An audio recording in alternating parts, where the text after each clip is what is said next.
यानंतर पुन्हा एकदा बातम्यांचा सुपरफास्ट आढावा। खासदार संजय राऊत आणि मनसे अध्यक्ष राज ठाकरे यांच्यामध्ये मागच्या 2 आठवड्यामध्ये 3 वेळा राजकीय चर्चा झाल्याची माहिती समोर येतेय। मनसे आणि शिवसेना युतीची चर्चा पुढे जात असल्याची माहिती आहे। संभाव्य युती संदर्भात शरद पवारांनाही शिवसेनेकडून माहिती दिल्याचं समजतंय। मनसे अध्यक्ष राज ठाकरे आणि मुख्यमंत्री देवेंद्र फडणवीस उद्या एकाच मंचावर येणार आहेत। महेश मांजरेकर यांच्या चित्रपटाच्या ट्रेलर लॉन्च कार्यक्रमाला हे दोन्ही नेते एकाच मंचावर पाहायला मिळतील। उद्या संध्याकाळी लोअर परेलमध्ये पुन्हा शिवाजीराजे भोसले या चित्रपटाचा ट्रेलर लॉन्च कार्यक्रम आयोजित करण्यात आलाय आणि या कार्यक्रमाला मनसे अध्यक्ष राज ठाकरे आणि मुख्यमंत्री देवेंद्र फडणवीस उपस्थित राहणार आहेत। ठाण्यामध्ये 13 ऑक्टोबरला महाविकास आघाडीचा ठाणे महापालिकेवरती मोर्चा असेल। महाविकास आघाडीच्या या मोर्चामध्ये महाराष्ट्र नवनिर्माण सेनाही सहभागी होणार आहे। त्यामुळे महाविकास आघाडीच्या मोर्चाला मनसेच्या इंजिनचं बळ मिळणार आहे। वाहतूक कोंडी, पाणी टंचाई, अनधिकृत बांधकाम, अधिकारी भ्रष्टाचार, रस्त्याची कामं या ठाण्यातल्या प्रमुख मुद्द्यांवरनं महाविकास आघाडीच्या खांद्याला खांदा लावून मनसे रस्त्यावर उतरेल।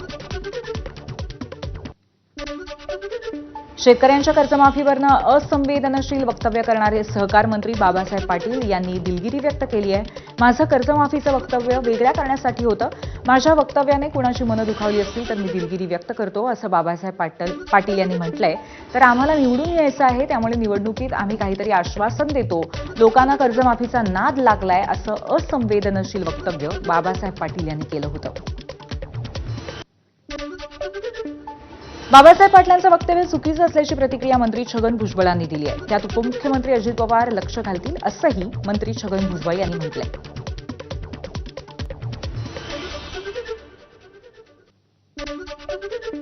सरकारमधल्या कुणीही अशी वक्तव्य करू नयेत, अशी प्रतिक्रिया चंद्रशेखर बावनकुळेंनी बाबासाहेब पाटील यांच्या वक्तव्यावर दिली आहे। तर शेतकरी वर्षानुवर्ष राबतो आणि उत्पन्न होत नाही, पुरामुळे नुकसान होतं, त्यामुळे शेतकऱ्यांना कर्जमाफी दिली पाहिजे, असंही बावनकुळेंनी म्हटलंय। कुठलंही वक्तव्य कुणीही सरकारमधल्या व्यक्तीने करू नये। शेतकरी आर्थिक अडचणीमध्ये आहे आणि शेतकऱ्यांची कर्जमाफी करण्याचा मॅनिफेस्टो संकल्पनामा आमच्या महायुतीने दिलेला होता। पात्र शेतकऱ्यांना कर्जमाफी करायची आणि त्यामध्ये मी आधीच सांगितलं होतं कर्जमाफी कुणाची झाली पाहिजे की ज्यांना खऱ्या अर्थाने कर्जमाफीची गरज आहे। बाबासाहेब पाटील यांचं शेतकऱ्यांबद्दलचं वक्तव्य चुकीचं असल्याचं मंत्री संजय शिरसाट यांनीही म्हटलंय। तर सरकार त्यांच्या वक्तव्याची दखल घेईल, असंही मंत्री संजय शिरसाट म्हणाले। मंत्र्यांनी काय विधान करावे नाही करावे आणि अशा वेळेला कोणतं विधान केलं पाहिजे नाही केलं पाहिजे याच्या सक्त सूचना मुख्यमंत्री साहेबांनी आणि इतर उपमुख्यमंत्री साहेबांनी, एकनाथ शिंदे साहेबांनी पण अजितदादांनी पण सर्वांना दिलेले आहे। अशा वेळेला वादग्रस्त एखादं विधान करून सरकारला त्रास होईल असं करू नये, असं स्वतः मुख्यमंत्र्यांनी सर्वांना सूचना दिल्यात। मुख्यमंत्री एकनाथ शिंदे आज संभाजीनगर दौऱ्यावरती आहेत। संत एकनाथ रंगमंदिरामध्ये कार्यकर्त्यांचा मेळावा पार पडतोय। आगामी स्थानिक स्वराज्य संस्था निवडणुकीच्या पार्श्वभूमीवरती एकनाथ शिंदे कार्यकर्त्यांशी संवाद साधतायत। पैठणचे आमदार विलास भुमरेंनी भाषणादरम्यान मोठं वक्तव्य केलंय।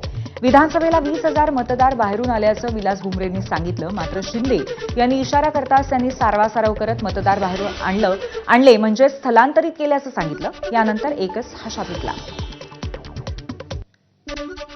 विधानसभेच्या निवडणुकीमध्ये जवळपास 20,000 मतदान हे निवडणुकीच्या टायमावर मी बाहेरून साहेब 20,000 मतदान आणलं आणि त्या निवडणुकीत मला त्या मतदानाचा 100% फायदा आला। माझ्या मतदारसंघातलं 20,000 मतदान हे बाहेर स्थलांतरित झाले होते, त्या लोकांना मी मतदानाच्या दिवशी घेऊन आलो साहेब।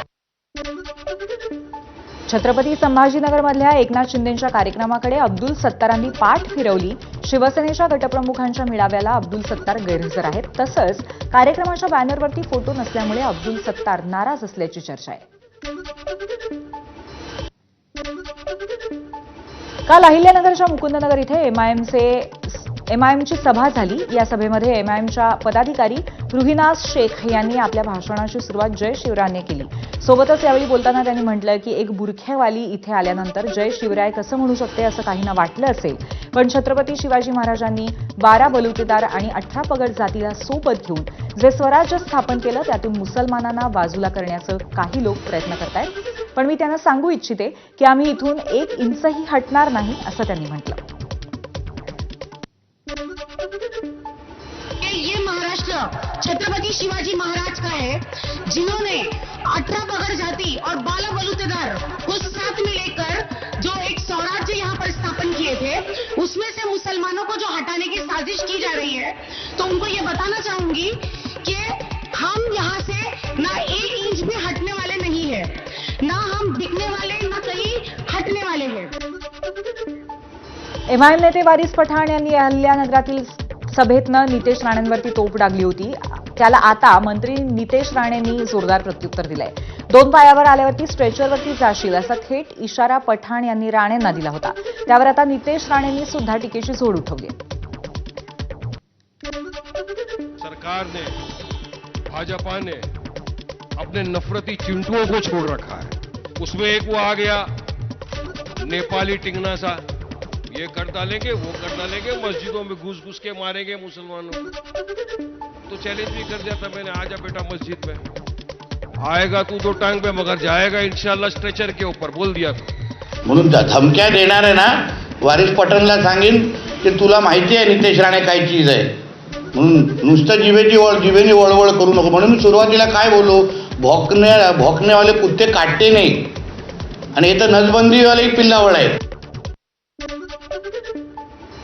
राष्ट्रवादीने निवडणुकांच्या पार्श्वभूमीवर मोठे संघटनात्मक बदल केले आहेत. त्यातच ज्येष्ठ नेते आणि क्रीडा मंत्री माणिकराव कोकाटे यांना राष्ट्रवादी काँग्रेसने मोठी जबाबदारी दिली आहे. स्थानिक स्वराज्य संस्थांच्या निवडणुकीसाठी कोकाटेंवरती नाशिक, धुळे आणि जळगावसाठी पक्षाचे संपर्क मंत्री म्हणून जबाबदारी देण्यात आली आहे. छगन भुजबळांना बाजूला ठेवत माणिकराव कोकाटेंना संधी देण्यात आली आहे. पक्ष मजबूत करा, निवडणुकीमध्ये जास्तीत जास्त यश मिळवा अशा कोकाटेंना सूचनाही देण्यात आल्या आहेत.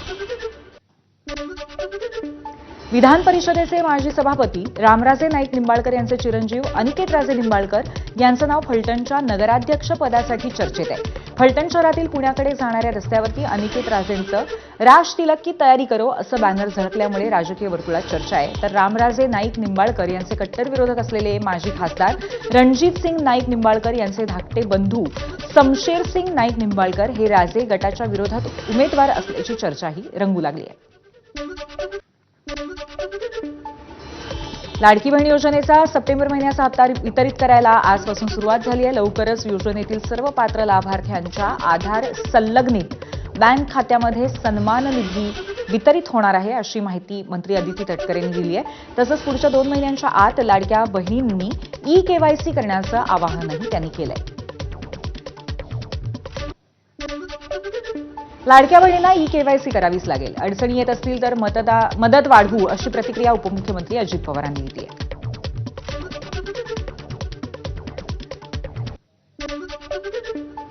त्यावेळेस सुरुवातीला आम्ही काही गोष्टीला शिथिलता ठेवलेली होती, परंतु आता प्रत्येक हा निधी त्याच लाडक्या बहिणीकडे जी लाभार्थी म्हणून त्याच्यामध्ये बसते तिच्याकडे जावा म्हणून हे KYC वगैरे ह्या गोष्टीचा आपण वापर करतोय.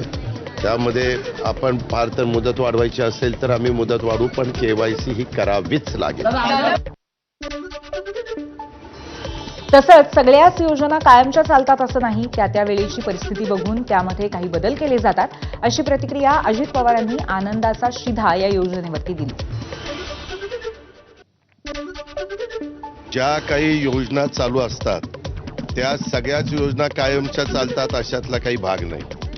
त्या वेळेची परिस्थिती लक्षामध्ये घेऊन काही त्याच्यामध्ये बदल केले जातात. अनेकदा काही योजना येतात आणि त्या योजनेचा लाभ ज्या उद्देशाने प्रत्येकाला मिळाला पाहिजे तिथं जर पोहोचू शकत नसेल तर त्याच्यामध्ये काही आपण बदल करत असतो. काँग्रेसच्या खासदार प्रणिती शिंदेंनी पालकमंत्री जयकुमार गोरेंची भेट घेतली. महाविकास आघाडीच्या नेत्यांना निधी मिळत नसल्याची तक्रार प्रणिती शिंदेंनी केली आहे. मात्र आम्ही सगळ्यांना मदत करतो त्यामुळे तुमचा काहीतरी गैरसमज होतोय असं म्हणत जयकुमार गोरेंनी प्रणिती शिंदेंच्या तक्रारीला उत्तर दिलं. महापालिकेमध्ये एनकॅपच्या निधीमध्ये तफावत होती आणि जाणून बुजून या ठिकाणी विरोधी पक्षाच्या लोकप्रतिनिधींना डावळलेलं दिसून येत आहे. ते DPDC मध्ये नाही झालं पाहिजे म्हणून आम्ही आज विनंती केली पालकमंत्र्यांना. तर सोलापूरच्या लोकांवर, आमच्यावर विरोधी पक्षावर नाही पण सोलापूरच्या लोकांवर खूप मोठा अन्याय हा सत्ताधाऱ्यांकडून होताना दिसेल आणि म्हणून त्यांनी ही गोष्ट संवेदनशीलपणाने घ्यावी. राज्य ऑलिम्पिक संघटनेच्या निवडणुकीमध्ये आता राजकीय रंग दिसणार आहेत. केंद्रीय मंत्री मुरलीधर मोहोळ अजित पवारांना आव्हान देणार आहेत. राज्य कुस्तीगीर संघटनेकडनं मुरलीधर मोहोळ यांचाही अर्ज दाखल झालाय. संघटनेचे सरचिटणीस योगेश दोडके मुळांचा अर्ज दाखल त्यांनी केलेला आहे. 2025 ते 2029 या 4 वर्षांच्या कालावधीसाठी राज्य ऑलिम्पिक संघटनेची निवडणूक असेल. 2 नोव्हेंबरला पुण्यामध्ये वार्षिक सर्वसाधारण सभा आणि निवडणूक प्रक्रिया पार पडणार आहे. अजित पवारांकडनं सलग 4थ्यांदा अध्यक्षपदासाठी अर्ज दाखल करण्यात आलाय. 2013 पासून 12 वर्ष अजित पवार महाराष्ट्र ऑलिम्पिक संघटनेच्या अध्यक्षपदी आहेत. सर्वांची इच्छा होती की 2 नोव्हेंबरला जी महाराष्ट्र ऑलिम्पिक इलेक्शनची निवडणूक आहे त्या निवडणुकीमध्ये अध्यक्षपदासाठी एक खेळाडू हा अध्यक्ष राहिला पाहिजे. तर सर्वांचा आग्रह होता की अण्णांना, कुस्तीगिरांचा संघटनेचा, अनेक खेळातल्या संघटनेचा, की अण्णा तुम्ही अध्यक्ष व्हावं ही आमची इच्छा आहे. त्यानुसार अण्णांनी हा निर्णय घेतलेला आहे. मी महाराष्ट्र राज्य कुस्तीगीर संघाचा सचिव या नात्याने त्यांनी मला फॉर्म भरण्यासाठी अधिकृत हे केलेलं आहे. मुंबईतील सफाई कर्मचाऱ्यांच्या मागण्या गेल्या अनेक दिवसांपासून दुर्लक्षित आहेत. शासनाकडनं मागण्यांकडे दुर्लक्ष होत असल्याचा आरोप सफाई कर्मचाऱ्यांनी केलेला आहे आणि अंधेरीमध्ये आंदोलन छेडलं. वेतनवाढीसह इतर अनेक मागण्या रखडल्याचं सफाई कर्मचाऱ्यांचं म्हणणं आहे. आपल्या मागण्या सरकारपर्यंत पोहोचवण्यासाठी माध्यमांची मदत मिळावी यासाठी सफाई कर्मचाऱ्यांनी ABP माझाला निवेदन दिलंय.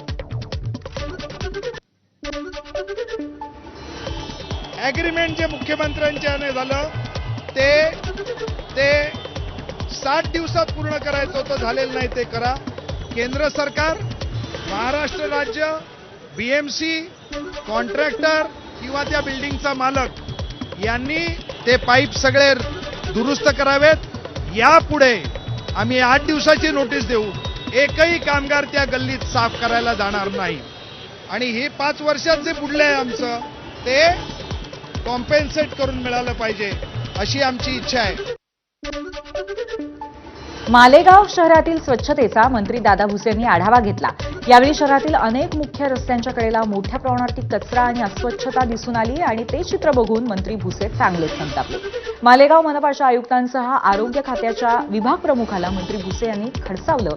लोकांच्या आरोग्याशी खेळू नका असा सज्जड दम भरत शहर व्यवस्थेच्या आणि स्वच्छतेच्या बाबत गांभीर्याने घ्या, असा अन्यथा कारवाईला सामोरे जावं लागेल असा इशाराही मंत्री भुसे यांनी दिलाय. बदलापूर लैंगिक अत्याचाराच्या घटनेनंतर दाखल करण्यात आलेल्या सुमोटो याचिकेप्रकरणी अनुपालन अहवाल उच्च न्यायालयामध्ये सादर करण्यात आलाय. विद्यार्थ्यांच्या सुरक्षेसंदर्भातील अहवाल उच्च न्यायालयामध्ये सादर करण्यात आलाय. राज्यातील 1,08,000 शाळांपैकी 88,000 शाळांनी विद्यार्थ्यांच्या सुरक्षेसंदर्भातील अनुपालन अहवाल सादर केल्याची माहिती राज्य सरकारने उच्च न्यायालयात दिली आहे. नाशिक पोलिसांनी आता भाजप पाठोपाठ शिंदेंच्या शिवसेनेच्या पदाधिकाऱ्यांवरही गुन्हा दाखल केलाय. नाशिक शहरात गंगापूर रोड इथल्या मराठा हायस्कूल ते अशोक स्तंभ परिसरामध्ये अंबादास जाधव यांच्या वाढदिवसाच्या निमित्ताने फलक लावण्यात आले होते. गुन्हेगारी पार्श्वभूमीच्या राजकीय नेत्यांचे फोटो लावल्याप्रकरणी ही कारवाई करण्यात आली आहे. दहशत निर्माण करण्याच्या उद्देशाने शासकीय विभागाची पूर्व परवानगी न घेता महापालिकेने लावलेल्या फलकावरती कारवाई केली.